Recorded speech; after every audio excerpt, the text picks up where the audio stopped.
Muy buenas tardes a todos y bienvenidos. Mi nombre es Miguel Albero, soy recién incorporado director cultural de esta casa la semana pasada, así que muy bienvenidos a todos a esta segunda jornada que hacemos hernandiana. Y hoy tenemos con nosotros dos ponentes que nos van a hablar específicamente de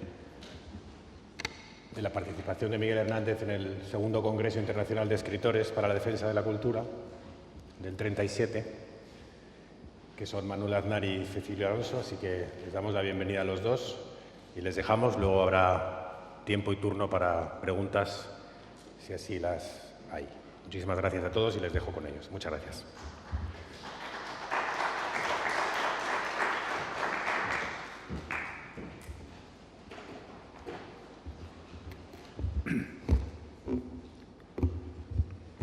Buenas tardes. Tomo la palabra yo, en primer lugar, porque voy a referirme de una manera más personalizada a Miguel Hernández, mientras que Manuel Aznar hablará del Congreso en el sentido más amplio, con Miguel, por supuesto, dentro del mismo. Hace más de 50 años, cuando un estudiante de letras se aproximaba a la obra de Miguel Hernández, apenas encontraba información. En cambio, hoy la documentación es inabarcable. Las fuentes primarias han sido analizadas exhaustivamente y están al alcance de la curiosidad pública en cualquier medio. Su vida, su militancia, su obra poética se conocen paso a paso. Añadir novedades relevantes es tarea difícil y con frecuencia no cabe otra cosa que reordenar o reinterpretar datos. Dicho esto, en parte como excusa, en relación con el motivo narniano que hoy nos convoca, cabría preguntarse a modo de hipótesis si el poeta brilló con la luz que merecía en las situaciones biográficas en las que se manifestó más abiertamente como intelectual comprometido, por ejemplo, cuando lo hizo en el campo católico a la sombra de Ramón Sigé en El Gallo Crisis, la revista de Orihuela, o de José Bergamín en Cruz y Raya, o en julio del 37, cuando fue invitado como miembro mudo de la ponencia colectiva de jóvenes intelectuales en el segundo Congreso de Escritores para la Defensa de la Cultura. Sin embargo, su consolidación y reconocimiento como poeta de guerra y revolución se produjo justamente a partir de su intervención en este Congreso, donde hizo relaciones directas y despertó simpatías entre destacados congresistas como Nicolás Guillén y Octavio Paz. Durante el segundo semestre de 1937, este reconocimiento se fue concretando, especialmente en el homenaje que le tributó la Alianza de Intelectuales en el Ateneo de Alicante el 20 de agosto del 37, donde tuvo la oportunidad de explicar muy gráficamente su condición de poeta intelectual en la guerra. Antes de emprender viaje a la URSS en septiembre y de la difusión de Viento del Pueblo en el otoño inmediato, que lo situaba en el temprano juicio de Alejandro Urrutia, padre del futuro hernandiano Leopoldo de Luis, como el representante de una poesía civil española sin par entre los jóvenes maestros. Semanas antes de iniciarse las sesiones del Congreso, Rosa Chacel, en su carta a José Bergamín sobre anarquía y cristianismo, publicada en las páginas de Hora de España, reivindicaba el sustancial carácter anarquizante del pensamiento español representado por la duda unamuniana de raíz cristiana e individualista. En el mismo número, Arturo Serrano Plaja, impulsor de la ponencia colectiva de jóvenes escritores y artistas, celebraba el reverdecer de la conciencia intelectual puesta a prueba por la guerra, plasmada en una libertad absoluta y verdadera para el pensamiento, pero advertía que en la práctica era preciso limitarla y organizarla en su propia medida.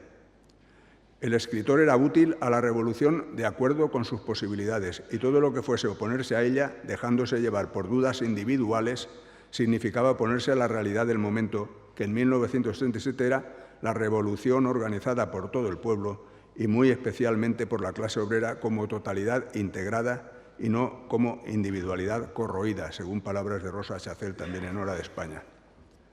El mismo Bergamín, en su ponencia del Congreso, insistía en los riesgos del intelectual que se aislaba creyendo así defender su independencia. Al intelectual correspondía la duda y la soledad, pero no el aislamiento de su pueblo ni la insolidaridad. La conciencia humana era esa misteriosa conciencia de la sangre de un hombre con su pueblo. Una de las cuestiones de fondo que se iban a dirimir en el Congreso era la armonización entre la libertad de pensamiento que se concedía al escritor como trabajador intelectual cualificado y la imprescindible disciplina colectiva que exigía la gravísima situación española.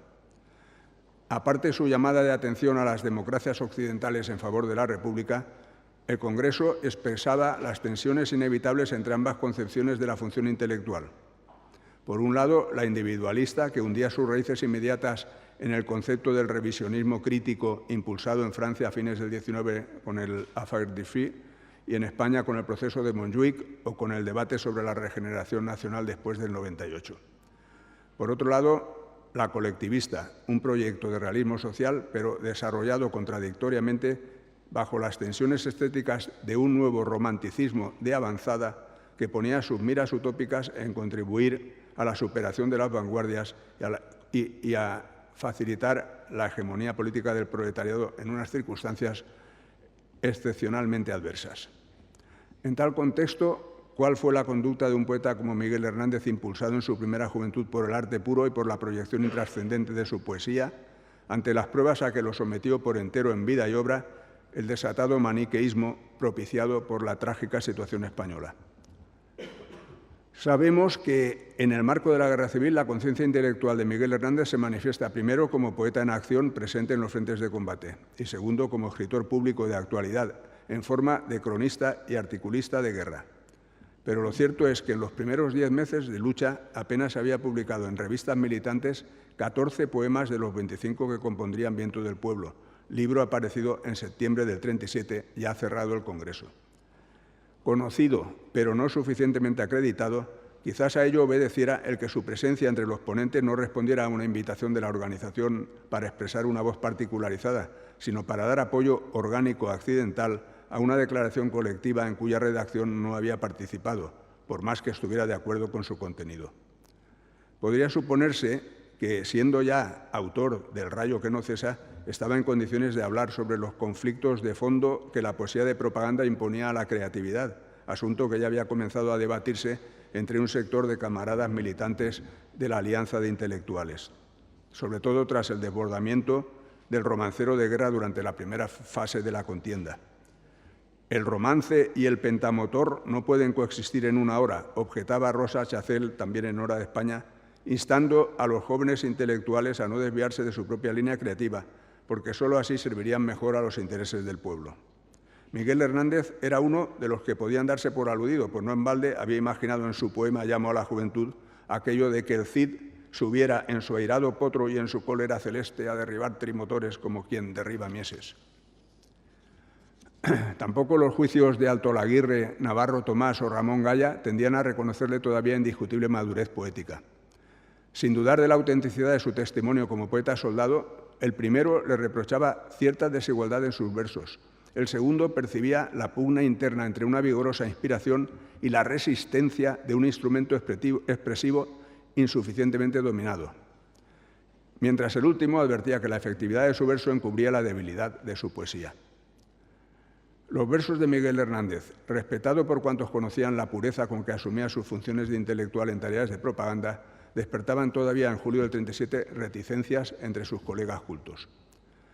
Por su oficio de poeta se adaptaba a las diversas circunstancias contextuales de sus públicos, pero lo más relevante era su tendencia a identificarse con el receptor, transmitiéndole mensajes incondicionalmente compartidos. Dominaba los registros para enardecer a sus auditorios en espacios abiertos, pero su facilidad retórica no siempre le proporcionaba aprecio intelectual en lectores distantes de su proceso poético.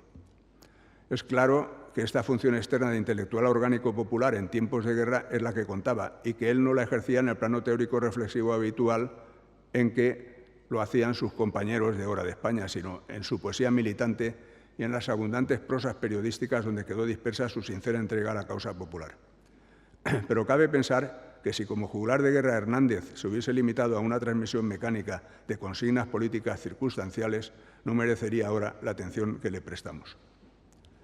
Pero antes de llegar al 37, aunque sea brevemente, conviene retroceder en el tiempo para recordar que Hernández ya había vivido una intensa experiencia de subordinación intelectual a la ideología religiosa que trataba de exponer ensayísticamente su amigo oriolano Ramón Sige entre paradojas e ingeniosidades conceptuales.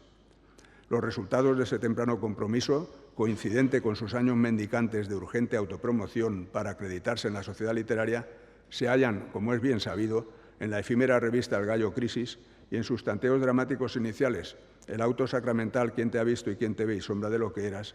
Y la frustrada tragedia simbólica lorquiano-bergaminesca El torero más valiente. El caso es que su primera fase de poeta dependiente se produjo en el campo religioso y en su ciudad natal, donde el clericalismo tradicional ni siquiera veía con buenos ojos las sofisticadas adivinanzas metafóricas de sus lúdicos gorgoritos gongorinos.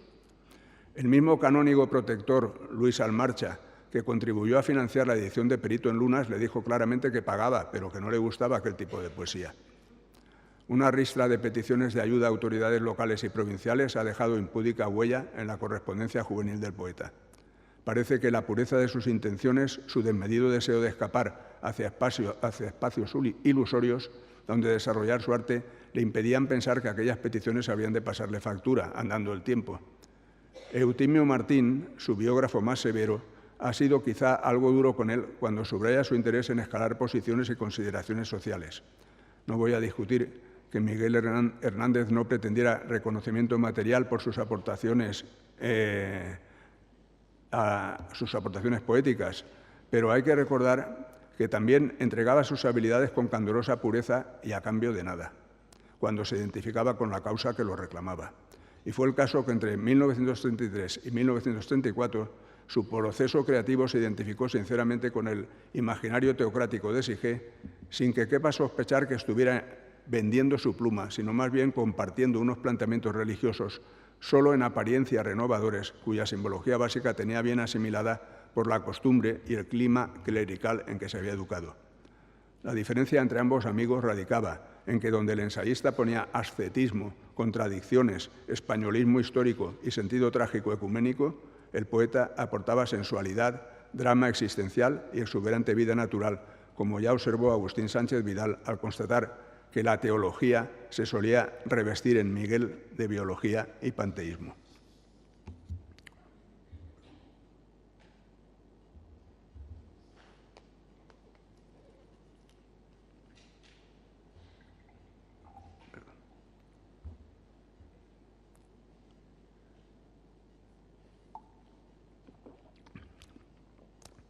Todo esto empezó a cambiar desde el otoño de 1934, cuando Miguel regresó a Madrid esperando la ayuda de Bergamín para encontrarse en su lugar con Neruda, Aleixandre, González Tuñón, Maruja Mayo, Cosío y otros nuevos amigos que modificaron su rumbo biográfico e ideológico.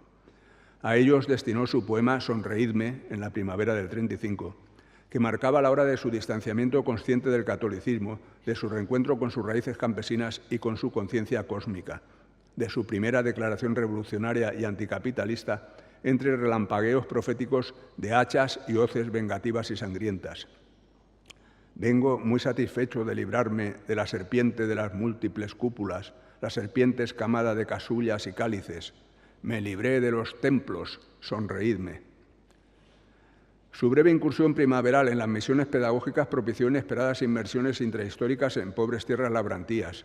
El encargo de Raúl González Tuñón de una pieza teatral para intentar estrenarla en Buenos Aires impulsó durante el verano la escritura de una tragedia social de asunto minero y pastoril, en prosa y verso, Los hijos de la piedra, aunando vagas motivaciones de la Revolución de Asturias con experiencias más inmediatas del paisaje minero cartagenero de la Unión, donde sustancia su simpatía hacia María Cegarra Salcedo, que algunos quieren ver transfigurada en Retama, heroína de la pieza.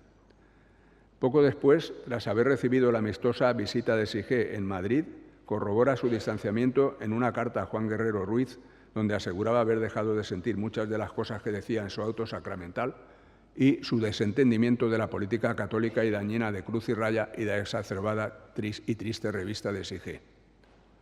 El poeta entonces retorna a la poesía y toma posiciones en la vida civil, sin asumir todavía compromisos políticos concretos, cede al impulso erótico existencial y se ciña a la identificación entre lenguaje poético e impulsos vitales en la vía de la rehumanización poética producida en los años de la Segunda República. Muerto Sige y trasladada a la familia Manresa a Elda en la primavera de 1936, Madrid le produce vacío y vuelve a escribir a Guerrero, secretario del Ayuntamiento de Alicante, pidiéndole un empleo para volver a la tierra. En julio del 36 se encontraba en Orihuela. Poco antes había confesado en Madrid a Serrano Plaja que no era miembro del Partido Comunista y que no tenía intención de serlo. Quizás no tuviera carnet al incorporarse a las milicias en septiembre, pero no tardaría en tenerlo. Iniciada la guerra, retrasó su retorno a Madrid hasta mediados de septiembre de 1936, retenido por el drama familiar que supuso para su novia Josefina el asesinato de su padre Manuel Manresa en Elda. Impresionado también por la muerte de García Lorca, en lugar de volver a su trabajo con Cosío en Espasa Calpe, decidió alistarse en el 5º Regimiento, haciendo constar ya su número de militante comunista. Allí desempeñó calladamente oscuros destinos de guerra como simple zapador, abriendo trincheras y participando en espeluznantes acciones de combate en Pozuelo de Alarcón, Boadilla del Monte o Cienpozuelos. El comandante Carlos Vidali y el cubano Pablo de la Torriente lo rescataron en el batallón de Valentín González, el campesino, para desempeñar cometidos más acordes con sus capacidades en la organización de la propaganda.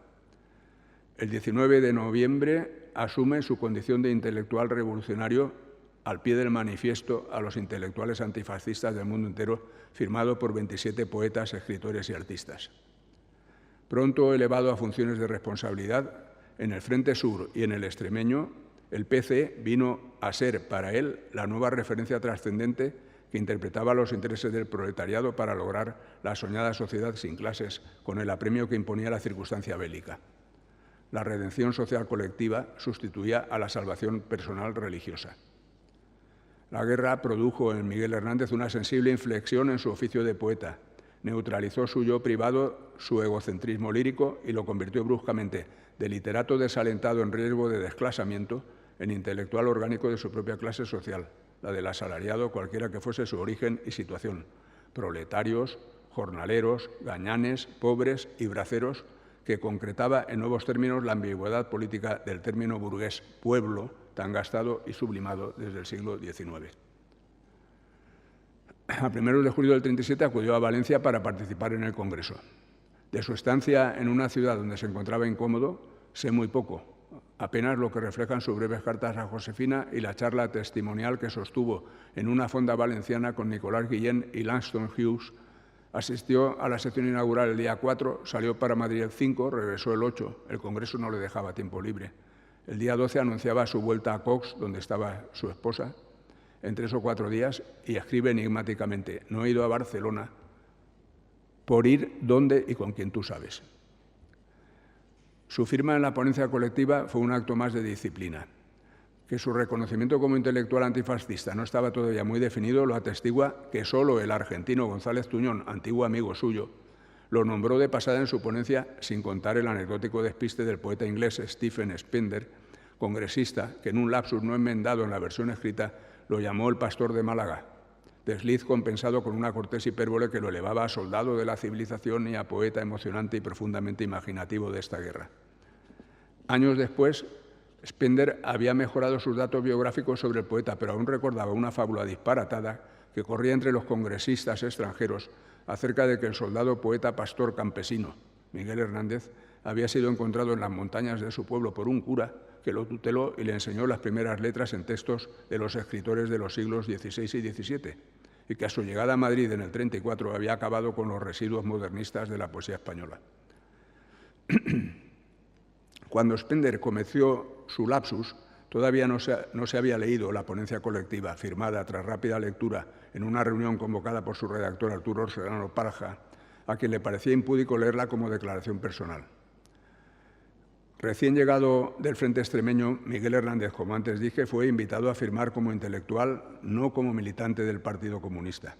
Pero la premura con que se procedió a colectivizar la ponencia deja un punto oscuro en el acuerdo previo para dar una imagen coherente de conjunto que recogiera la diversidad social de los firmantes, delimitada por 2 nombres extremos intencionadamente escogidos.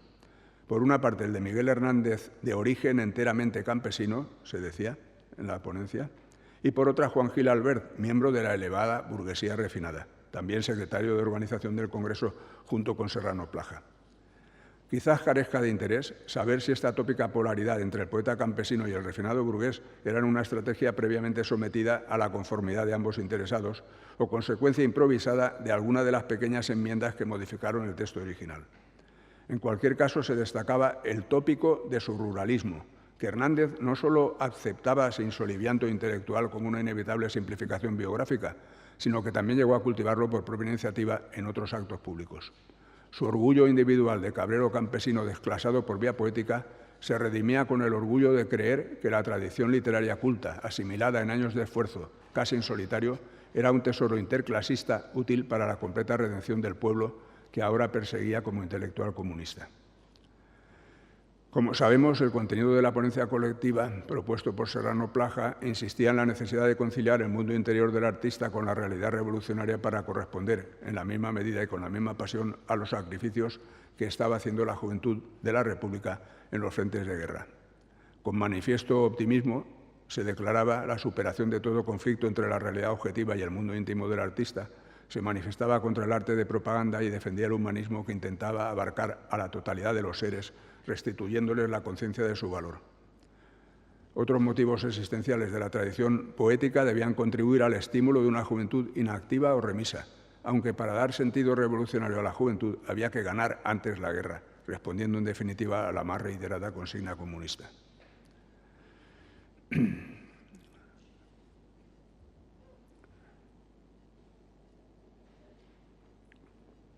Si el segundo Congreso de Escritores no había sido lugar idóneo para que Hernández manifestara directamente su grado de conciencia intelectual y de compromiso, sí lo fue, en cambio, su alocución en el homenaje que le tributó el Ateneo de Alicante, sección de Cultura Popular de la Alianza de Intelectuales Antifascistas, cuando todavía alentaba una razonable confianza en el triunfo de la República, muy poco antes de su viaje a la Unión Soviética, como antes dije.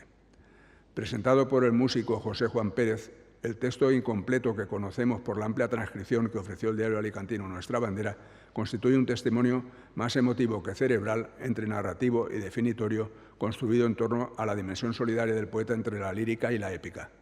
Consta de 4 secuencias.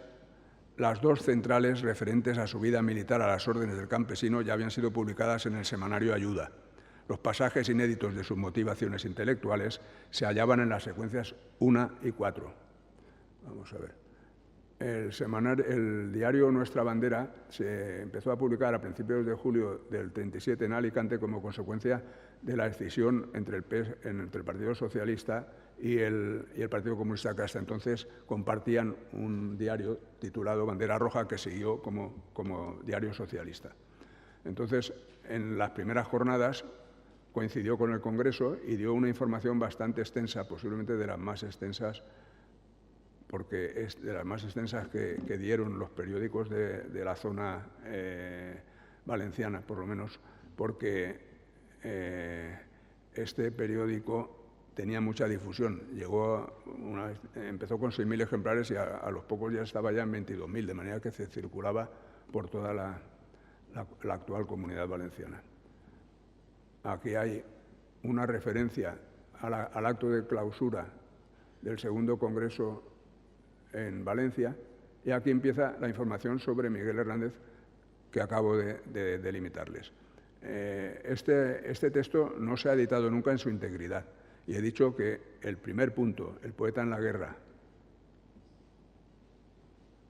y el cuarto, compañeros de la guerra, estaban escritos para la locución, mientras que los demás fragmentos estaban ya publicados, como he dicho anteriormente, ¿no? Entonces, resumiendo lo que se puede observar en este texto, por un lado está la autodefinición poética que aparece en la primera de las secuencias, titulada El poeta en la guerra, donde reclama para su oficio el concepto celestinesco de la vida a modo de contienda. Decir siempre será guerra la vida para todo poeta es tanto como reconocer la sustancia intelectual de las contradicciones, vacilaciones y dudas propias de la creación artística. En la última secuencia, también original, precisaba: el poeta es el soldado más herido en esta guerra de España. Mi sangre no ha caído todavía en las trincheras, pero cae a diario hacia adentro. Se está derramando desde hace más de un año hacia donde nadie la ve ni la escucha. la sangre derramada en los adentros, imagen simbólica de la angustia intelectual del poeta militante.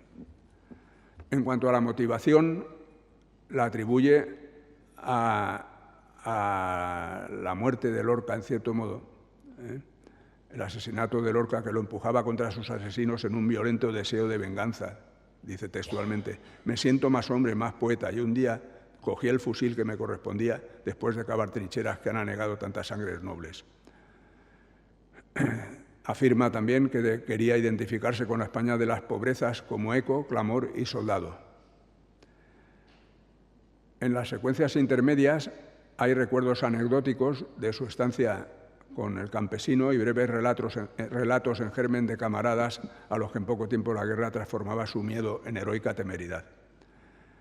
Otro aspecto es el humanismo solidario, que se manifiesta a modo de los exempla medievales, intercalando un desgarrador fragmento de seguro efecto emocional, exaltando la solidaridad compasiva en torno al leitmotiv intermitente de un compañero herido que gime: «Me dejáis solo, compañeros». El discurso político se transfigura poemáticamente en un canto dialogante a la solidaridad, a la angustia, a la soledad y a la voluntad humanitaria. Juan Cano Ballesta tituló la poesía como un arma, la autosemblanza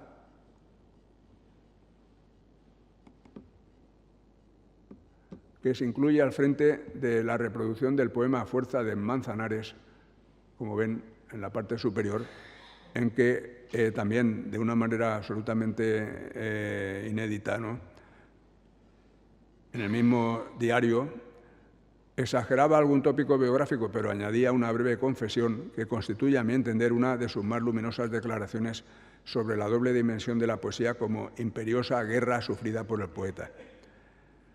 Dice así, textualmente: «La poesía es en mí una necesidad, y escribo porque no encuentro remedio para no escribir. La sentí como sentí mi condición de hombre y como hombre la conllevo, procurando a cada paso dignificarme a través de sus martillerazos.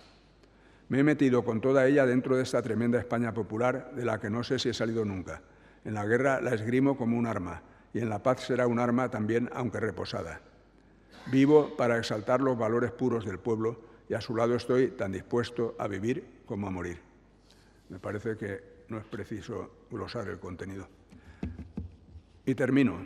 Miguel Hernández reunía todas las condiciones biográficas y sociales para sentirse inmerso en la dinámica intelectual humanizada, con toda su pureza y alguna candidez. Defender con su instrumento poético la causa popular no era en él actitud transitoria, sino definitiva, a la que se entregó sin reservas.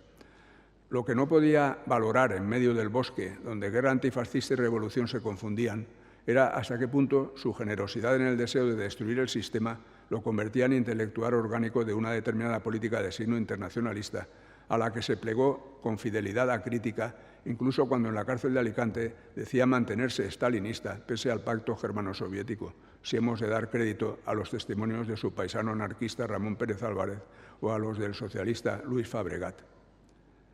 Pero no nos engañemos, la función intelectual no se plasma en palabras volanderas ni en discusiones de patio carcelario, sino en este caso cuando la organicidad creativa de los años de lucha desemboca forzosamente en el superior ejercicio de una libertad poética más alta y más extensa, en su caso lograda precisamente al perder la libertad física.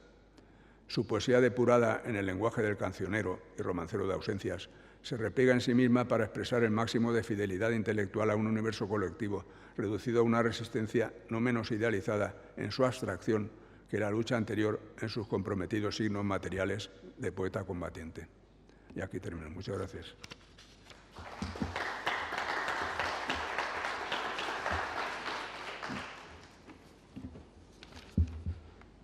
Buenas tardes y, en primer lugar, mi agradecimiento a la Biblioteca Nacional por haber organizado este ciclo hernandiano y por haberme invitado a participar en este acto. El tema que se me ha asignado es el tema de Miguel Hernández y el segundo Congreso Internacional de Escritores para la Defensa de la Cultura, que hemos conmemorado a lo largo de este año en varios momentos. Este congreso se inauguró el 4 de julio de 1937 en el Salón de Sesiones del Ayuntamiento de Valencia, entonces capital de la República Española. y esa inauguración fue presidida por el presidente, el doctor Juan Negrín. El 4 de julio de este año 2017 se celebró en el mismo lugar, 80 años después, un acto donde se anunciaron una serie de actividades organizadas por la Presidencia de la Generalitat Valenciana. Y el día 6 de julio, en la residencia de estudiantes, el mismo lugar donde se celebró una de las sesiones madrileñas del Congreso, también conmemoramos en una mesa redonda este Congreso Internacional. El día 11 de julio de 1937 se celebró una sesión, la sesión catalana de este Congreso, en el Palau de la Música Catalana, presidida por Lluís Companys, entonces presidente de la Generalitat Catalana. Hubo una serie de escritores que, por diversos motivos personales o a veces políticos, por ejemplo, los escritores ingleses tuvieron una gran dificultad para poder viajar a la España republicana por las dificultades que les planteó su propio gobierno. Entonces, la clausura de este segundo Congreso Internacional se celebró en París, en el Théâtre de la Porte Saint-Martin, los días 16 y 17 de julio, y allá pudieron testimoniar su solidaridad con la República Española, con el gobierno legítimo, una serie de escritores, por ejemplo, pues, Bertolt Brecht, por nombrar alguno de los, Luis Aragón, algunos escritores importantes que pudieron así, pues, dejar constancia de que una gran parte de la intelectualidad era antifascista y estaba en ese momento manifestando su solidaridad con la República Española. Hace pocos meses, al menos yo, vi en el periódico El País esta fotografía, que me parece que es el único testimonio gráfico que tenemos que confirma la presencia de Miguel Hernández en este segundo Congreso Internacional. Inequívocamente, el lugar es la salida del Ayuntamiento de Valencia, que además está exactamente igual ahora. Y probablemente solo puede ser o bien el 4 de julio en la sesión inaugural o bien el 10 de julio cuando los escritores regresaron de Madrid a Valencia. Así que probablemente sea el 4 de julio porque es cuando hubo mayor número de fotógrafos y de corresponsales de prensa para informar de este congreso. Al final de mi intervención vamos a proyectar un documental de época de Julio Bris, realizado por Fil Popular de Valencia, que recoge imágenes de este congreso tanto en Valencia como en Madrid y en Barcelona. No hay imágenes de París, se ha perdido el sonido original, pero a cambio pues, hay música de fondo. No quisiera desaprovechar la ocasión de estar aquí en la Biblioteca Nacional para rendir un homenaje a Tomás Navarro Tomás, que fue el director de esta Biblioteca Nacional durante la Guerra Civil. Hay una placa, cuando entramos los investigadores ahí en el control, justo a la derecha hay una placa que recuerda, a partir, creo, de la exposición que se hizo aquí de Biblioteca en Guerra, que Tomás Navarro Tomás fue el director de esta Biblioteca Nacional. Y el 18 de julio de 1936 pues, se produjo esa sublevación militar fascista, ese golpe de Estado contra el gobierno legítimo del Frente Popular surgido de las elecciones de febrero del 36 y, naturalmente, pues, hubo la necesidad urgente por parte de artistas, escritores, intelectuales antifascistas de organizarse inmediatamente. Y así se crea la Alianza de Intelectuales para la Defensa de la Cultura de España. Aquí en Madrid el órgano de expresión es el Mono Azul y en Valencia el órgano de expresión es Nueva Cultura, que es una revista de información, de crítica cultural, a mi modo de ver, una de las revistas culturales más importantes publicadas durante la Segunda República en España. Y esa segunda época de Nueva Cultura en Valencia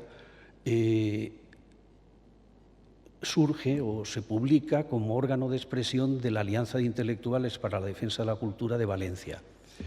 En el número inaugural, que es el número 1 de marzo de 1937, se publica un texto breve de Tomás Navarro Tomás que se titula Miguel Hernández, poeta campesino en las trincheras, y que creo que como el mejor homenaje siempre a un escritor consiste en leerlo, y el texto no es muy largo, pues me voy a permitir hacerlo así. Dice Tomás Navarro Tomás: Miguel Hernández, nacido en Orihuela, Alicante, tiene 25 años. Es hijo de unos humildes pastores de cabras. Desde niño ha trabajado en el cuidado del ganado y el cultivo de la tierra. Aprendió las primeras letras en una escuela de Orihuela. Pasaron primeramente por sus manos algunas de las mediocres novelas por entregas que las editoriales de este género de literatura sembraban por los pueblos. En un círculo obrero de su ciudad natal encontró libros de nuestros autores clásicos. Un amigo estudiante le proporcionó obras de Antonio Machado, de Juan Ramón Jiménez y de otros poetas contemporáneos. Publicó sus primeras poesías en un periódico local. En 1932 dio a conocer en un librito unas octavas reales nacidas bajo la fascinación del Polifemo de Góngora. Cruz y Raya le publicó en 1934 un auto sacramental. En 1936 ha reunido una serie de sonetos en un nuevo librito titulado El rayo que no cesa. Tiene además una obra de teatro inédita, El labrador de más aire, drama manchego en verso en que, bajo la forma clásica, presenta un trozo de vida popular campesina con sus luchas y afanes modernos. Al estallar la guerra, Miguel Hernández se inscribió en el 5º Regimiento. Primeramente trabajó en la construcción de fortificaciones. Después, destinado a infantería, ha luchado como miliciano en la Brigada del Campesino. Sus últimas composiciones, poesías de guerra, escritas en el campo, en las trincheras, ante el enemigo, han aparecido en el periódico de Milicianos al Ataque y se han reproducido en numerosos periódicos murales. En muchos casos, sus recitaciones exaltando los ánimos de sus camaradas han hecho vibrar los campos con aplausos enardecidos. Sus 25 años cargados de experiencia, fecundados con las enseñanzas de la vida pobre, áspera y difícil, han madurado su figura varonil y su alma de pastor, poeta y miliciano.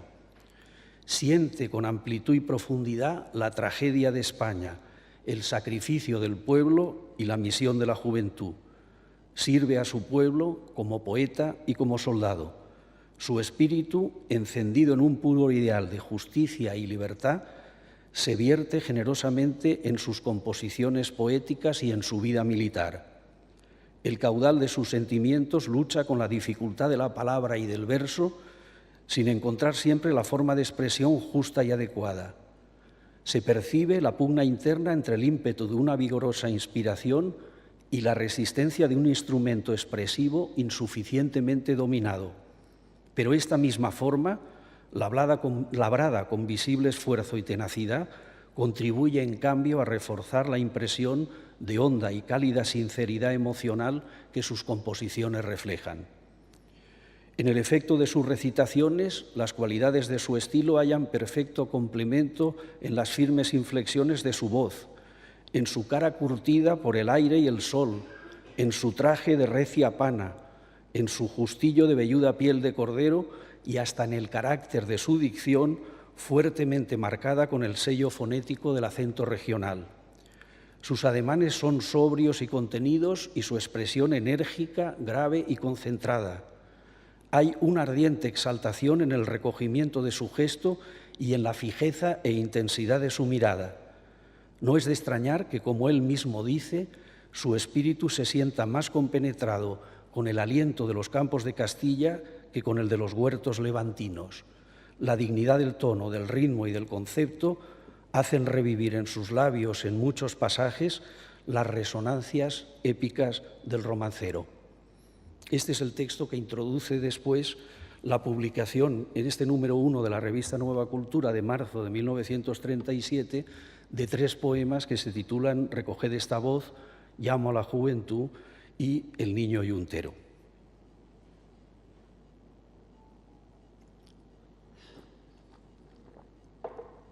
Y paso a hablar ahora entonces del segundo Congreso Internacional de Escritores para la Defensa de la Cultura y la presencia de Miguel Hernández en él, atestiguada físicamente, vamos, esa presencia por esta fotografía. Segundo Congreso Internacional de Escritores para la Defensa de la Cultura, es decir, la continuidad del primer congreso que se celebró en París en junio de 1935. El ascenso de los fascismos en Europa, el nazismo de Hitler, el fascismo italiano de Mussolini, pues lógicamente significa una amenaza para la cultura. Se ha comprobado en la quema de libros, en la persecución de los intelectuales. Por tanto, la necesidad entonces de enfrentarse a esos fascismos emergentes. En España se crea la Falange. En la resolución, en ese congreso, desde luego, hay dos ponencias que destacan sobre todas porque se traducen a todas las lenguas y tienen un fuerte impacto. Son de dos escritores franceses, uno es André Gide y el otro es André Malraux. La resolución práctica más importante de ese congreso es la necesidad de crear una organización unitaria de los intelectuales antifascistas que se va a llamar en España Alianza de Intelectuales para la Defensa de la Cultura. En Valencia se crea antes de la Guerra Civil, en Madrid se crea inmediatamente después del 18 de julio. Ese segundo Congreso Internacional, el comité dirigente de la Asociación Internacional nacida del Congreso de París de junio del 35, cuyo representante en ese presidium es Valle Inclán, que en el año 35 es el símbolo del escritor antifascista español, pero que, como sabemos, va a morir de muerte natural en ese trágico año de 1936, él muere el 5 de enero, pues va a hacer que en la inauguración del Congreso, y veremos imágenes, detrás de la figura de Negrín presidiendo la sesión, haya una serie de nombres que simbolizan el antifascismo internacional. El primero, lógicamente, es el de Federico García Lorca, pero también está, lógicamente, el de Valle Inclán, y cuando se le menciona en el Congreso, pues las actas reflejan que se produce una gran ovación reconociendo a Valle Inclán como el símbolo del escritor antifascista desde aquel Congreso de París de 1935. En defensa de la cultura, este congreso, abreviado, se suele decir, aunque su nombre es así de largo, y es en defensa de la cultura antifascista. Efectivamente, el concepto de defensa de la cultura es el que deben de defender estas alianzas. La Alianza Española, entonces, se constituye formalmente, como he dicho, a finales del mes de julio aquí en Madrid y se nombra presidente a José Bergamín, y después pues tienen un protagonismo importante Rafael Alberti y María Teresa León, que va a ser la encargada de la sección de teatro, que va a tener una gran actividad a lo largo de toda la guerra, tanto en la retaguardia como en las guerrillas del teatro en los frentes de guerra. Los congresistas que acuden, es importante subrayar que hay una presencia importante de la delegación española, desde Antonio Machado al más joven, 25 años, Miguel Hernández, pero lógicamente hay una serie de delegaciones importantes, no solo por la cantidad de escritores, sino por la calidad de los que vienen. La francesa, la sede de la Asociación Internacional, está en París, es muy relevante y viene encabezada por André Malraux. Pero hay una delegación que me parece que es también muy relevante, que es la delegación alemana. La delegación alemana está compuesta fundamentalmente por escritores que están combatiendo en las brigadas internacionales. El símbolo de ellos es el escritor Ludwig Renn, que va a aparecer, todos ellos van a aparecer en el documental con subtítulos que, gracias al trabajo del profesor Niall Vince, es un profesor de literatura hispanoamericana de la Universidad Complutense de Madrid, que ha ido identificando junto con Laura Martínez a la mayoría de escritores. Así que veremos el documental y reconoceremos, porque las imágenes son bastante rápidas, a los escritores más importantes que asistieron a este congreso. Ludwig Renn es un escritor que ha dejado la pluma por el fusil. Y naturalmente aquí en Madrid las sesiones del Congreso tienen una temperatura emocional muy distinta. No es lo mismo estar hablando en Valencia o en Barcelona, que son ciudades de retaguardia, que aquí en Madrid, que son los días, el 5, 6, 7 y 8, los días que más impactan a todos estos escritores, porque luego lo que van a hacer es, lógicamente, dar testimonio de la verdad, que es lo que les piden los escritores españoles, que cuenten la verdad sobre la guerra de España, en forma de artículos, en forma de memorias, en forma de novelas, en forma de poemas. Y, en general, la mayoría de estos escritores van a ser coherentes con ese compromiso moral y va a haber una gran cantidad de literatura testimonial recordando la significación histórica, la grandeza antifascista de este segundo Congreso. Pero en la organización del Congreso, como acaba de explicar Cecilio Alonso, el Ministerio de Instrucción Pública y Bellas Artes en ese momento está dirigido por el Partido Comunista, por Jesús Hernández. Y el director general de Bellas Artes es un pintor, Josep Renau, pintor y cartelista valenciano, que ha sido el impulsor de Nueva Cultura desde enero del 35 y que además es una persona muy influyente como intelectual en el Partido Comunista. La política cultural que desarrolla el Partido Comunista de Jesús Hernández y Josep Renau desde el principio es una política inteligente porque rehúye el sectarismo y lo que plantea es desarrollar una política frente popular. Responde entonces a esos postulados frente populares y en este sentido el nombramiento de Juan Gil Albert y de Arturo Serrano Plaja como secretarios de este Congreso. En todo caso, se les puede considerar compañeros de viaje, pero no propiamente. Juan Gil Albert, por ejemplo, es militante del Partido Comunista.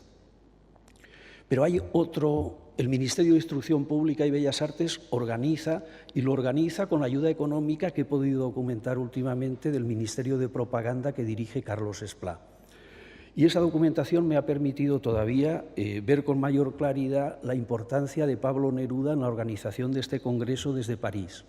El gobierno republicano le manda a Pablo Neruda a París 180.000 francos de la época, una cantidad considerable, para que sufrague, invite a delegaciones hispanoamericanas.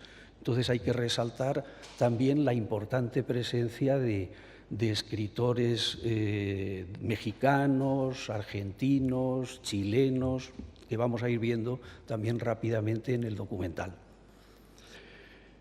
Los objetivos de ese Congreso, pues simplificando, se reducen a expresar la solidaridad con la España republicana, pero sobre todo a tratar de influir, y en este sentido pues es un fracaso, tratar de influir todos estos escritores en sus gobiernos respectivos para tratar de cambiar esa criminal política de no intervención que defienden las democracias occidentales, que naturalmente es una forma de intervención como otra cualquiera, esa no intervención y que sabemos que en perjuicio de la República Española. Esas democracias luego pagaron esta actitud durante la Segunda Guerra Mundial con el imperialismo, con el expansionismo nazi de Hitler. En ese sentido, pues, el objetivo político pues no se cumplió, pero lo que sí constituyó este segundo Congreso Internacional de Escritores para la Defensa de la Cultura fue, a mi modo de ver, el acto de propaganda más espectacular que organizó el gobierno republicano durante la Guerra Civil por el impacto posterior que tuvo en los países de los escritores respectivos.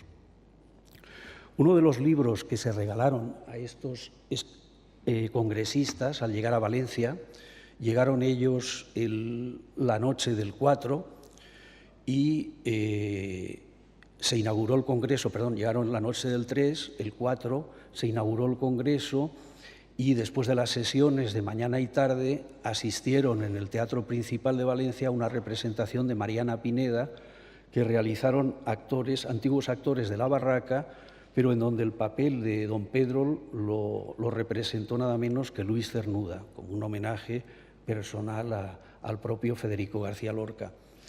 Y esa noche hacia las 4 de la madrugada, por los testimonios que muchos de esos escritores cuentan, se produjo un bombardeo de la ciudad como forma de saludar, y así lo entendieron todos, el franquismo a estos intelectuales. Recordemos las palabras de Millán Astray el 12 de octubre del 36 en el Paraninfo de la Universidad de Salamanca ante Unamuno de "Muera la inteligencia, viva la muerte". Estos congresistas, al llegar entonces, recibieron 4 libros que preparó la Alianza de Intelectuales, en la que había delegado el Ministerio de Instrucción Pública y Bellas Artes, y uno fue este de Poetas en la España Leal. Poetas en la España Leal, publicado en Madrid y Valencia por las ediciones españolas en ese mismo año 37, que recogen poemas de Antonio Machado, Rafael Alberti, Manuel Altor Aguirre, Luis Cernuda, Juan Gil Albert, Miguel Hernández, León Felipe, José Moreno Villa, Emilio Prados, Arturo Serrano Plaja y Lorenzo Varela. Poetas todos antifascistas, pero una antología intergeneracional, desde Antonio Machado pues, a Miguel Hernández por edad. Y justo en esta antología se reproducen los mismos 3 poemas, Recoged esta voz, Llamo a la juventud y El niño yuntero, que se habían publicado en ese número 1 de Nueva Cultura. Paso a hablar ahora de la ponencia colectiva de los artistas y escritores españoles, que está escrita y que fue leída el día 10 de julio en el Ayuntamiento de Valencia por Arturo Serrano Plaja y firmada, entre otros muchos, por Miguel Hernández. A mi modo de ver, esta ponencia es sin duda una de las ponencias de mayor calidad de pensamiento literario más profundo, huyendo de la simplificación, que justifica por sí sola, creo yo, la presencia de la delegación española. Y la característica más importante de esta ponencia es precisamente que habla en nombre de la juventud de la República. La firman Antonio Sánchez Barbudo, Ángel Gaos, Antonio Aparicio, Arturo Serrano Plaja, Arturo Souto, Emilio Prados, Eduardo Vicente, Juan Gil Albert, José Herrera Petere, Lorenzo Varela, Miguel Hernández, Miguel Prieto y Ramón Gaya. Unos pintores, artistas, otros escritores. El proceso de redacción de esta revista, pues la verdad es que tuve el privilegio, y la osadía cuando uno es joven. Mi primer libro publicado es del año 1978, así que del siglo pasado, ya hace bastantes años, sobre este primer congreso. Yo soy valenciano y como estudiante, cuando descubrí que en mi ciudad, que había sido capital de la República Española, se había celebrado un congreso internacional, pues entonces en los años finales ya del franquismo y en los primeros de la transición intenté reconstruir lo que había sucedido, la historia de ese congreso. Localicé las ponencias que pude en la prensa y tuve la suerte de coincidir en Barcelona en el año 77 con un profesor argentino de Rutgers, de una universidad norteamericana, que llevaba años también trabajando sobre este congreso. Así que decidimos cada uno publicar su interpretación, porque era bastante diferente la de mi compañero Luis Mario Schneider, que ya ha fallecido, y la mía, pero reunir toda la documentación que conocimos entonces, que habíamos localizado entonces en un tomo que publicamos a nombre de los dos, lógicamente. Luego yo he seguido trabajando el tema porque siempre me ha interesado intentar localizar más ponencias, más documentación, y la segunda edición la publiqué en el año 87, cuando el Gobierno de la Generalitat Valenciana conmemoró el 50 aniversario de un congreso que fue muy polémico, en donde participaron algunos de los escritores que habían asistido en 1937. El ponente inaugural, por ejemplo, fue Octavio Paz, y su interpretación del Congreso del 37, la verdad es que fue radicalmente polémica, y recuerdo cómo, nada más acabar la ponencia, tomó la palabra Manuel Vázquez Montalbán para rebatir algunos de los argumentos de Octavio Paz. La tercera edición del libro la publiqué en el año 2009, la documentación en una editorial gallega Edicións do Castro, dirigida por Isaac Díaz Pardo, y fue el último libro que publicó que no llegó a distribuirse, con lo cual la tercera edición nació muerta. Y este año la Generalitat Valenciana, como he dicho, conmemora este congreso, me nombró coordinador académico y muy en breve va a aparecer la que para mí va a ser la edición definitiva, en mi caso, porque son ya 40 años trabajando sobre el tema, un libro de más de 1000 páginas en donde, al margen de mi interpretación en unas 250 páginas, el resto es documentación de ponencias, testimonios, memorias, textos marginales, entrevistas de prensa a los escritores, por ejemplo, al Chino Seú, que es uno de los que tiene mayor interés para la prensa en ese momento y que se encuentran entrevistas en varias revistas. Bueno, pues entonces decía que, hablando de la ponencia colectiva, que para esa primera edición de mi libro, en 1978, y con la osadía de la juventud, pues yo intenté contactar con todos los escritores vivos españoles de entonces. Y tuve la suerte de que la mayoría de ellos pues, aceptaron el diálogo y lo reflejaron además en cartas que publiqué en su momento. Cartas, por ejemplo, pues, de José Bergamín, de Juan Gil Albert, de Rafael Dieste, de Antonio Sánchez Barbudo y el que nos interesa ahora, que es Arturo Serrano Plaja. Y él contaba en esa carta que en realidad él había sentido la necesidad era secretario del Congreso, pero sentía la necesidad de intervenir en el Congreso con una ponencia, pero que quería desde el principio que fuera una ponencia colectiva y que quería que fuera colectiva de los jóvenes escritores como él, de lo que llama él la juventud de la República. Así que este carácter colectivo lo defiende en los primeros fragmentos de esta ponencia, que es una ponencia larga, tiene 10 páginas, es decir, que supera en mucho las intervenciones de la mayoría de los escritores, pero que, como digo, a mí me sigue pareciendo, la he leído muchas veces y la he releído ahora para comentarla, y me sigue pareciendo una ponencia espléndida. El carácter colectivo lo justifica en principio la participación de Miguel Hernández, por lo que cuenta en esa carta Arturo Serrano Plaja, fue tangencial como la mayoría de ellos. Es decir, él los reunió cuando llegaron a Valencia, les leyó la ponencia, no hubo, al parecer, una gran discusión porque todo el mundo estaba de acuerdo en lo básico y así pudo firmarse esta ponencia colectiva que fue escrita y naturalmente leída por Arturo Serrano Plaja, pero en nombre de todos ellos. Y el elemento fundamental que se introduce es la juventud de la República en un contexto excepcional, que es el contexto de una guerra civil. Y se ha hecho también alusión desde la burguesía refinada y exquisita de Juan Gil Albert hasta el campesino Miguel Hernández. Todos ellos son escritores jóvenes que han sufrido un proceso de politización que explica muy bien, entre pureza y revolución, esta ponencia. Es decir, las vanguardias literarias de los años 20, lo que Ortega llamará la deshumanización del arte, el arte puro, el arte por el arte, el esteticismo, atraen un momento a muchos de estos escritores, pero ese proceso histórico-político los va politizando poco a poco hasta convertirlos, en defensa de la cultura, en escritores antifascistas que ahora viven en el contexto de guerra y revolución. Así que explican el concepto de revolución, y voy a leer algunos breves fragmentos, los que me parecen más interesantes, porque creo que la lucidez de esta ponencia es extraordinaria en el sentido que rehúye la demagogia, el populismo, la simplificación estética para plantear la complejidad de un arte revolucionario.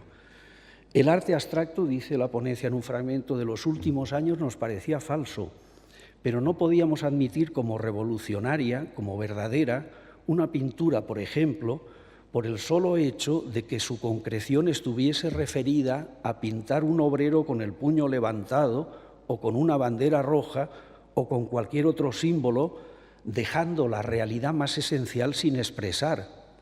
porque de esa manera resultaba que cualquier pintor reaccionario, como persona y como pintor, podía improvisar en cualquier momento una pintura que incluso técnicamente fuese mejor y tan revolucionaria por lo menos como la otra, con solo pintar el mismo obrero con el mismo puño levantado, con solo pintar un símbolo y no una realidad.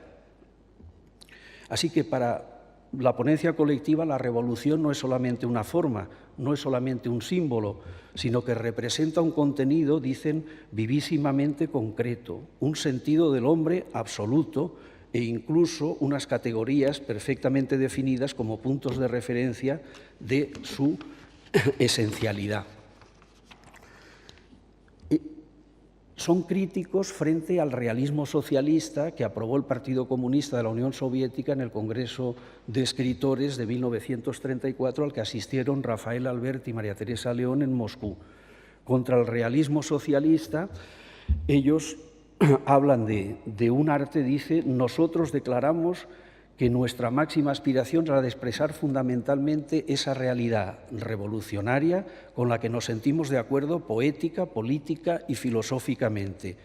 Esa realidad que hoy, por las extraordinarias dimensiones dramáticas con que se inicia, por el total contenido humano que ese dramatismo implica, es la coincidencia absoluta con el sentimiento, con el mundo interior de cada uno de nosotros. Decimos, y creemos estar seguros de ello, que por fin no hay ya colisión entre la realidad objetiva y el mundo íntimo, lo que no es casual ni tampoco resultado solo de nuestro esfuerzo para lograr esa identificación, sino que significa la culminación objetiva de todo un proceso. Ese proceso que se inicia con las vanguardias de los años 20 y que ahora culmina en entreguerra y revolución. Así que, fundamentalmente, de lo que se trata en la ponencia es de valorar exaltar los valores republicanos que se están jugando en esa guerra. Y hay una crítica muy dura contra el desorden, llama racionalmente capitalista, porque hoy la Revolución Española lucha por la nada desdeñable, contra lo que creen ciertos apasionados, organización racional de su existencia, por el acoplamiento conforme a razón de un mundo que excluya el desorden racionalmente capitalista, inhumanamente monopolista, pero además lucha con toda su voluntad, con todo el esfuerzo de su mayor pasión posible, la pasión que se sabe consciente y razonable, la pasión que sabe que tiene razón. Es amargo leerlo porque, en fin, sabemos que las guerras la ganan las armas y no las letras, que la gana la razón de la fuerza y no la fuerza de la razón. Otro fragmento que me parece muy interesante es el arte de agitación y propaganda, el arte de urgencia es necesario en el contexto de la guerra civil y ellos lo aceptan por la excepcionalidad del momento, pero indican que eso no es un arte revolucionario. Dicen, de ahí nuestra actitud ante el arte de propaganda. No lo negamos, pero nos parece por sí solo insuficiente. En tanto que la propaganda vale para propagar algo que nos importa la propaganda. En tanto que es camino para llegar al fin que ambicionamos, nos importa el camino, pero como camino, sin olvidar en ningún momento que el fin no es ni puede ser el camino que conduce a él. Lo demás, todo cuanto sea defender la propaganda como un valor absoluto de creación, nos parece tan demagógico y tan falto de sentido como pudiera ser, por ejemplo, defender el arte por el arte o la valentía por la valentía. Y nosotros queremos un arte por y para el hombre y una valentía miedosa que solo es valentía en tanto que tiene un motivo para serlo, en tanto que tiene un comienzo esforzado para llegar a un fin victorioso. Bueno, voy acabando, que creo que me he extendido ya un poco demasiado. Uno de los conceptos más importantes de esta ponencia colectiva, sin duda, es la defensa de un nuevo humanismo. Y ese humanismo es, por nuestra parte, de esa revolución que rompe con el pasado, queremos ir a la tradición. Queremos aprovecharnos de todo cuanto en el mundo ha sido creado con esfuerzo y clara conciencia para esforzadamente enriquecer, siquiera con un solo verso, con una sola pincelada, con una sola idea, que en nuestro convivir logremos esa claridad creciente del hombre. Porque efectivamente somos humanistas, pero del humanismo que se produce en España hoy, del que recoge la herencia del humanismo burgués, menos lo que este último tiene de utopía, de ilusión engañosa sobre el hombre y la sociedad, de pacifismo, de idealismo en desuso y casi pueril. No podemos fiarnos de un progreso que se hiciera por sí solo. No podemos admitir el pacifismo en esta época de guerra que solo nos permite entrever el fin de las guerras capitalistas y el advenimiento efectivo de la paz por la revolución. Entendemos el humanismo como aquello que intenta comprender al hombre, a todos los hombres, a fondo. Entendemos el humanismo como el intento de restituir al hombre la conciencia de su valor, de trabajar para limpiar la civilización moderna de la barbarie capitalista. Por tanto, claramente este es, vamos a llamarlo, un humanismo socialista que está basado, lógicamente, en el pueblo. De ese humanismo implicado así en nuestra lucha, nos consideramos nosotros activos militantes. Y en la última parte de esta ponencia, a mi modo de ver excelente, trata el problema de la guerra y la revolución, que lógicamente, trágicamente, dividió a las fuerzas republicanas. Aquí en la ponencia se defiende que lo fundamental es ganar la guerra. Ganar la guerra primero para luego poder hacer la revolución. Con solo ganar la guerra, nada más y nada menos, la revolución más formidable y positiva se habrá operado en el mundo, porque, claro, con solo ganar la guerra, una serie de hechos objetivos tangibles quedarían afirmados y afirmando todo un orden distinto y mejor en una nueva ordenación social. Con solo ganar la guerra, y esto es lo más importante, la conciencia de todos y cada uno de los hombres partiría de unos supuestos no nuevos, sino eternos, pero eternamente inactivos, teóricos, abstractos. Ganar la guerra es conquistar la categoría de hombre, la dignidad humana, cosa mucho más importante y mucho más difícil. Y acaba la ponencia. Por eso nosotros, jóvenes escritores, artistas y poetas, para conquistar esa categoría humana a que aludimos, no solo, claro, está para nosotros, sino para todos los hombres, declaramos aquí, en un congreso de escritores precisamente, que como escritores y artistas y como hombres jóvenes luchamos disciplinada, serena y altivamente, sin demagogia, sin truculencia, allí donde el pueblo español, del que lo esperamos todo, nos diga, a través de sus órganos de expresión democrática, allí donde nos diga el gobierno español que es hoy algo mucho más importante que un gobierno. Se apela al final de este tema del compromiso, lo llama la responsabilidad de los escritores jóvenes en traducir los valores de los jóvenes milicianos que están luchando en el frente. Ellos asumen entonces generacionalmente, son los escritores jóvenes que van entonces a reflejar esos valores republicanos que defienden a vida o muerte los jóvenes milicianos en el frente. Como digo, me parece que es una ponencia de pensamiento literario excelente y esto es básicamente lo que quería comentar en relación con Miguel Hernández, uno de los firmantes de esta ponencia colectiva. Muchas gracias.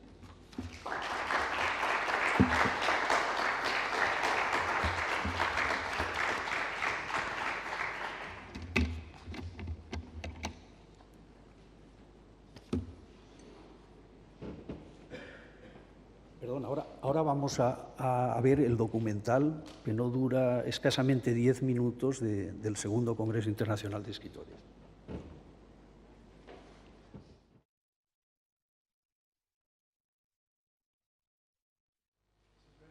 Aparte de hacer reseña del magnífico documental, esto es una cosa grandiosa, no esperaba verlo nunca en mi vida.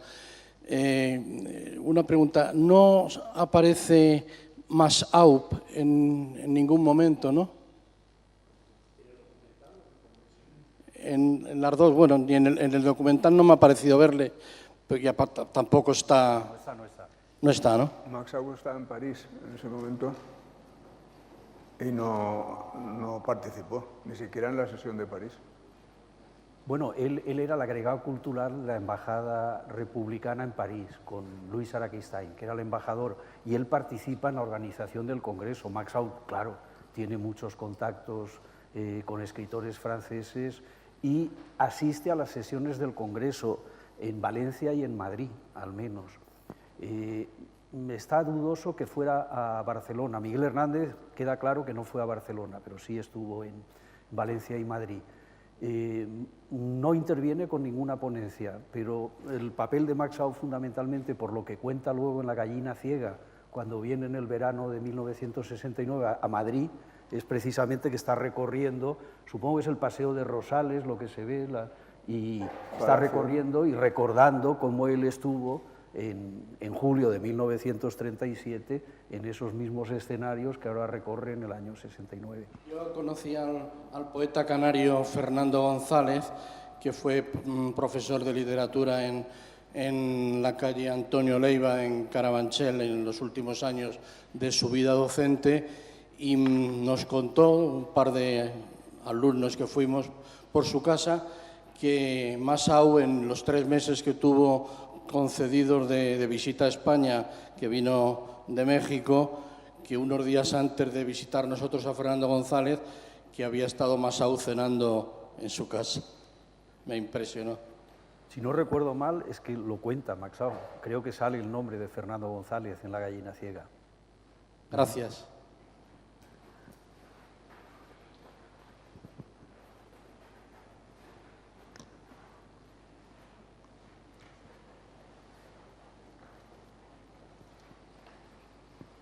Sí, bueno, sin duda hemos asistido a una sesión magnífica, ¿no? Pero a mí lo que me preocupa ahora es la obra artística, literaria, que toda esta gente nos dejó, evidentemente está muy presente, ¿no? Es decir, es algo ya que pertenece a nuestro patrimonio, que ya no habrá ninguna vicisitud que la pueda anular. Pero no sé en qué medida seguiría presente y sería vigente y operativa y que nos sirviera a nosotros para, a partir de la ideología política que alimenta todo ese magnífico congreso, qué nos puede ayudar o qué podemos obtener de ahí, cómo podemos traer aquellas ideas y aquellos idealismos y aquellos ideales y aquellas teorías, cómo las podemos traer ahora a nosotros para que nos ayude a resolver. No estamos en guerra civil, pero estamos en una crisis profunda de la sociedad en su conjunto, del Estado, de los partidos, etcétera. Ahí me gustaría saber si habéis reflexionado sobre eso y en qué nos podría ayudar ese testimonio, ese magnífico congreso. Cecilio, ¿contestas tú o yo? Como quieras. Bueno, yo creo que los autores o los participantes en la ponencia colectiva estaban luchando por algo que no se ha conseguido y que fracasó. Las últimas palabras de la ponencia, cuando dice que el supuesto es un supuesto eterno, si se gana la guerra se partirá de una solución, de un punto cero, que ya será eterno, es algo que nosotros hemos visto que no es posible. Y traerlas a la actualidad para mí es tenerlas a nuestra disposición, tenerlas editadas lo mejor posible, con los medios actuales tenerlas virtualizadas para poder entrar en ellas y claro, a través de los medios educativos, a través de la educación reglada, es muy difícil hoy, tal y como está montada la educación, pues difundir de una manera extensa la obra de todos estos autores que, aunque se editen, no se leen, o se leen muy poco, ¿no? Hay editoriales que están recuperando, Manolo sabe de esto mucho, en la editorial Renacimiento de Sevilla y la editorial de Castro, ¿no? Las editoriales de rescate, y los resultados de difusión no son espectaculares, ni mucho menos. Ahora, ahí están montones de textos recuperados. Yo creo que eso es lo que podemos aspirar. Ahora, traerlos aquí cuando el capitalismo se ha sofisticado muchísimo más en los últimos 70 años de lo que estaba, aunque claro, estaba el nazismo en aquel momento, que ya era bastante peligro, ¿no? Pero que hoy la inmensa mayor parte de la población se ha acomodado a una situación que no admite estos heroísmos, salvo excepciones, en que los sentimientos se imponen a otras razones. No sé, es difícil contestar a eso, ¿no? Yo, como educador que he sido, no podría decir cómo se puede traer al sistema educativo, por ejemplo, la obra de los autores que participaron en la ponencia colectiva. Hombre, sí, la de Miguel Hernández está fuera de duda, porque Miguel Hernández es un caso absolutamente excepcional. Y entonces Miguel Hernández es aceptado por las generaciones jóvenes. Pero vamos a ver, yo he editado a Manuel Ciges Aparicio, que fue fusilado en el mes de agosto de 1936, en el mismo mes que García Lorca. He editado 14 obras de él y se lee muy poco. Y los editores que han arriesgado, pues realmente no han... lo digo por poner un ejemplo que yo pueda conocer, ¿no? Tratando de responder también a tu pregunta, pues yo creo que, por desgracia, la situación actual de Europa es nuevamente de ascenso de los fascismos. En Francia el Frente Nacional y Marine Le Pen pasó a la segunda vuelta y en muchos países los partidos de extrema derecha, xenófobos, racistas, es decir, que el antifascismo vuelve a tener sentido, por desgracia, en nuestro mundo actual. Y eso sí que puede servir como entonces para una organización unitaria y Frente Popular de los escritores, de los intelectuales. Luchar contra el fascismo me parece que es, y recuperar y actualizar los valores republicanos clásicos: libertad, igualdad, fraternidad, solidaridad. Todo eso, en este mundo en el que vivimos, me parece que es, por desgracia, de total actualidad.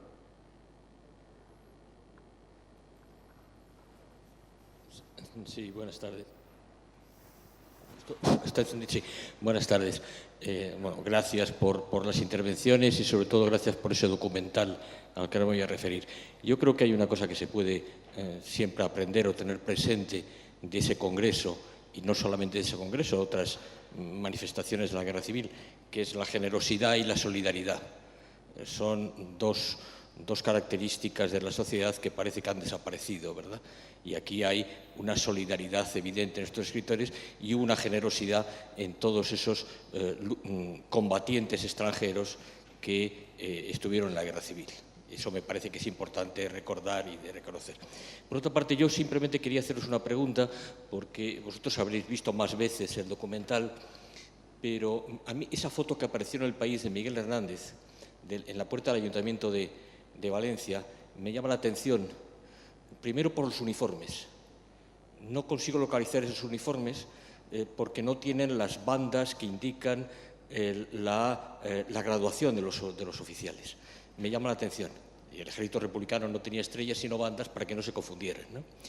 Incluso me parecen muy sucios para un acto de inauguración y me parecen demasiados militares acumulados en la puerta. Y por último, me da la impresión de que cuando sale en el documental la puerta del Ayuntamiento de Valencia no tiene los mismos carteles pegados. No. Vosotros que habéis visto más el documental y que lo vais a ver probablemente más veces, podríais mirar eso, porque es indudable que es el Ayuntamiento de Valencia y es indudable que es Miguel Hernández, pero no necesariamente tendría por qué ser el 4 de julio del 37. Claro, podría ser en otra reunión, en otra ocasión. No sabemos de dónde viene la foto, quién hizo la foto, no sabemos cómo ha llegado esa foto al país. El país no indica nada, no dice dónde salió. Bueno, ha salido, al parecer, del llamado Fondo Zúñiga, que es uno de los fondos fotográficos que se ha descubierto últimamente. Tiene fotos de muchas acciones de guerra y muchas actividades durante la guerra, ¿verdad? Entonces, tal vez no sea del mismo día, es lo único que quería decir. Gracias. Pues tal vez nos fijaremos bien, ¿no?, a base de parar la imagen del documental y contrastarla con la de la fotografía de Miguel Hernández. Ahora, yo reconozco el Ayuntamiento de Valencia. No, eso seguro. Eso sin duda. Y Miguel, eso. A mí lo que me sorprendió de la foto es que saliese tan solo, que no saliese departiendo con nadie como salen todos, que salen hablando de más. Ahora, claro, no creo que sea... Bueno, la historia de la fotografía de la fotografía informativa está llena de fotomontajes intencionados. Sí, bueno, demasiados militares, algunos son guardias municipales, yo creo, pero bueno. Pero hay militares que son a lo mejor congresistas, aunque no sé si alguno iba de uniforme, porque algunos estaban en el frente y obtuvieron permisos para ir al Congreso.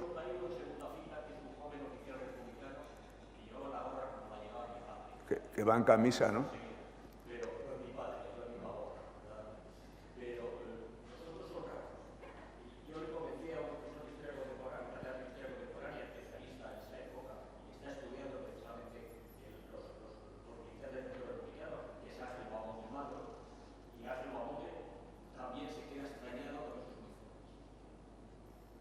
Bueno, como has hablado de tu padre, pues Jorge Urrutia es uno de los mejores estudiosos y pionero, junto con su padre, Leopoldo Urrutia, el poeta de Miguel Hernández. Y Jorge Urrutia es catedrático emérito de la Universidad Carlos III, aquí en Madrid. Así que gracias por la pregunta y estudiaremos. Abuelo colaborador de nuestra bandera, ¿no? Sí, lo has nombrado tú precisamente a su abuelo, ¿no? Había otra palabra así. Sí. Bueno, buenas noches. Muchas gracias por vuestras ponencias y por ese documental. Una pregunta muy breve, si el documental se puede encontrar en YouTube o en algún sitio o en alguna web de alguna institución. Y luego una más, quizá más de contenido, sobre todo para Manuel. Además de lo que aparece en las propias autobiografías, memorias, etcétera, de los que participaron allí y que aparecieron después, claro, cuando las escriben y tal, ¿hubo alguna repercusión en prensa en esa época a nivel internacional, en esos países, precisamente para ver también qué influencia pudo ejercer en sus gobiernos, pero un poco relacionado con eso? ¿Qué salió por ahí, ¿no?, sobre el tema? Pues fundamentalmente el impacto fue en Francia, sobre todo en París. Gerda Taro, que aparece en algún momento, fue una de las fotógrafas del Congreso, pero ella era corresponsal de Ce Soir y este diario parisino informó con bastante amplitud y además Gerda Taro pues, es como una pionera del fotoperiodismo, se basaba la información en las fotografías que mandaba ella y en una crónica que publicaba el periódico.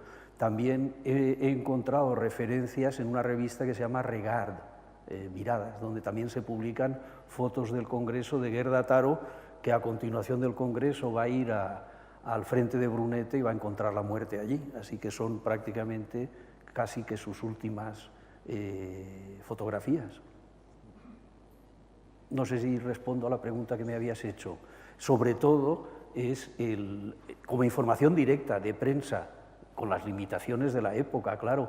Aparece el escritor norteamericano Malcolm Cowley. En la ponencia dice, yo lo único que puedo hacer cuando vuelva a mi país es escribir artículos en la prensa para contrarrestar el filofascismo de la cadena periodística Hearst. Y lo hace, va publicando. Es decir, que cada uno... Ludwig Renn, que aparece siempre con uniforme militar, que está luchando en las brigadas internacionales, que les dice, vosotros, como todo el mundo, vamos, no tenéis por qué ser héroes. Yo, en este momento, he decidido dejar la pluma por el fusil, pero vosotros, a cambio de no realizar lo mismo, tenéis que concebir la pluma como un arma y luchar igualmente con vuestros medios. Y les está incitando a ellos, con esa autoridad moral que le da, ser una persona que se está jugando la vida en el frente. Les está diciendo, luchad con vuestra arma, que es la pluma. Unos cuantos hemos elegido el fusil.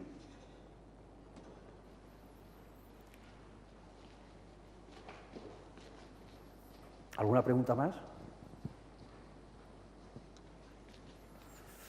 Bueno, pues muchas gracias. Muchas gracias, por favor. Por vuestra asistencia y por haber compartido este acto en conmemoración del 75 aniversario de Miguel Hernández.